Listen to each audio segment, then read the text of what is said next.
Welcome to LNG. Today my guest is Miguel Garcia. He's a House District 14 representative. Welcome to the show. We've been wanting to get you here for a while. I'm glad you, I appreciate you coming in. I know you're busy, you're working on a lot of stuff there. You first went in there in 97, correct? That's correct. It's 1997, and you're a former educator. Do you still teach? Do you do anything? No. I got my first retirement check in 2011, so I've been retired since then. But then you were an educator for many years prior to that, right? Yeah, for 15 years with APS. What got you in say, the political arena there? What was it that you said? I know you did some farming, correct? You were also into farming and things Well, like I that? still do. That's where I was before I got here. Okay. I was irrigating my farm there. Exactly. So I got you away from that, right, for a while. Yeah. That's great. So give us a little, those who are watching, they know your name. You've been a legislator for a long time. That way it gives them an idea, and they get to know you through LNG's eyes, so to speak. So give us an idea why you got into the political scene. So was this something specific that you felt like, okay, I want to change this in the world? Well, it was a collective decision. Okay. I kind of come out of the old Chicano civil rights movement. Mm-hmm. So I was a civil rights advocate in the 70s there in Atrisco, in Barela, South Broadway area. And that's your district, right? Yeah. I think Atrisco, Barelas, and what else? There's something else. And the West Central Alamosa community there. Alamosa community. That's my district. So it's pretty big, right? The district's pretty big. Yeah. We try to, during redistricting, we try to limit them to about right around 29,000 people. Oh, quite a few. So on an average, each district, House district is around 29,000 population. Does it include part of the airport, or? Oh no, I don't go that far south. So you don't go that far south. No. I see. Okay. Anyway, so I'll let you continue from there. I know you first ran, and I know there was some reason why you got into politics, and then so give us a general idea on how you began your political, career. Well, the first shot was in 1984. Okay. I ran up against a three-term incumbent, and basically we had a community organization, People United for Justice. We developed a center. It was the old Armijo school. We called it Casa Armijo. We refurbished it. It was deteriorating. We went in there as a community organization and we refurbished it. We did some community programs geared towards the youth, Chicano gangs, the elderly. We set up tutorial programs at Rio Grande High School, Ernie Pyle.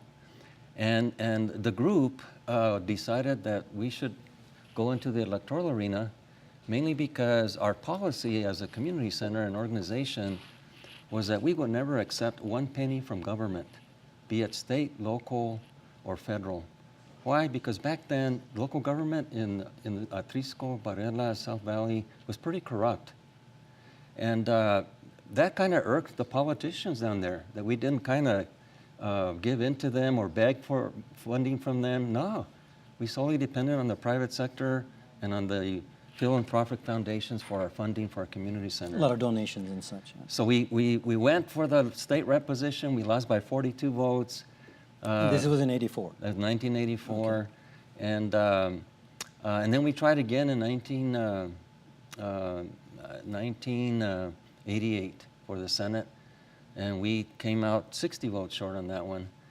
My Hito, my son, has been an epileptic, so he had a relapse of his epilepsy.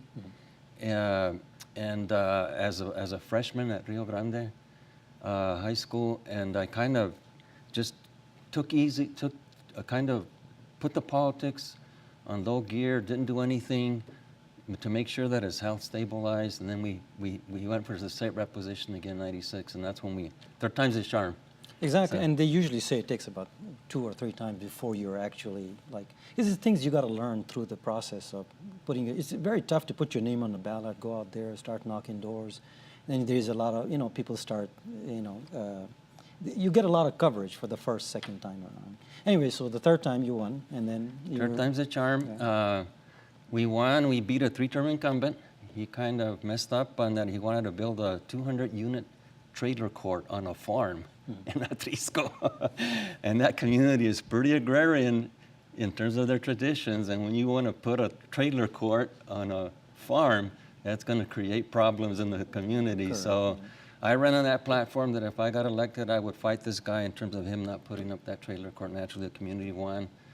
A neighborhood association evolved from that struggle. My opponent spent me 10-1. I won that election with $4,500. The incumbent, And he had roughly around 30, 40 he had grand. $45,000, 10-1. Well, usually know. incumbents have a lot of money because they've been there for a while. They have a lot of fundraising abilities. And the there thing is things. that I ran on some platforms that were real community-oriented, of which we had been struggling for decades. I ran on the platform of shutting down 3 crime-riddled liquor establishments. Five Points Dance Hall, Club Latino, Drift Inn Lounge. Today, they're all closed. There was a lot of corruption there, a lot of influences with the cartels out of Juarez, but we cleaned it up, and I think my winning the state rep position really helped a lot because those establishments were tied in with the old politics. And I won't mention names, but that was a reason that those liquor establishments were able to continue operating because they had the old politicians in their back pocket.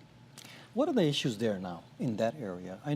We hear different things about it. They're talking about roundabout part of it going through there. That came up, and then they're talking about doing some revitalization, things like that. Do you think there is still room for revitalization there? Do you think they need to do anything down there, or is it? Oh, definitely. The issues there in Atrisco and South Valley, in Barelas, is always infrastructure. We run into this incorporated issues there, correct? That's correct. And that has to do with county. It has to do with overlapping jurisdictions, yes. And that's where the problem happens. That's where the problem is because you've got turf. City wants to do it their way, county wants to do it their way, then they want to go like this, join hands and work together. And that was what I tried doing when I first got elected with the fire and with the police. Because there was real issues in that shoestring annexed area between Bridge and Central, where you would report a fire, and the 911 operator would tell you, well, you called the city and you live in the county. And the person would say, no, I pay city taxes, I'm really in the city.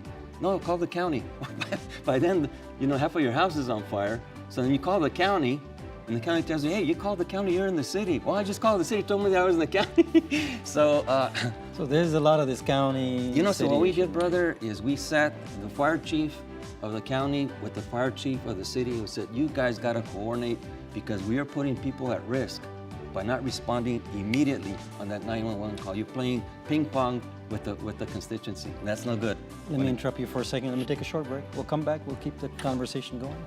We'll be back in a few moments. Thank you for watching.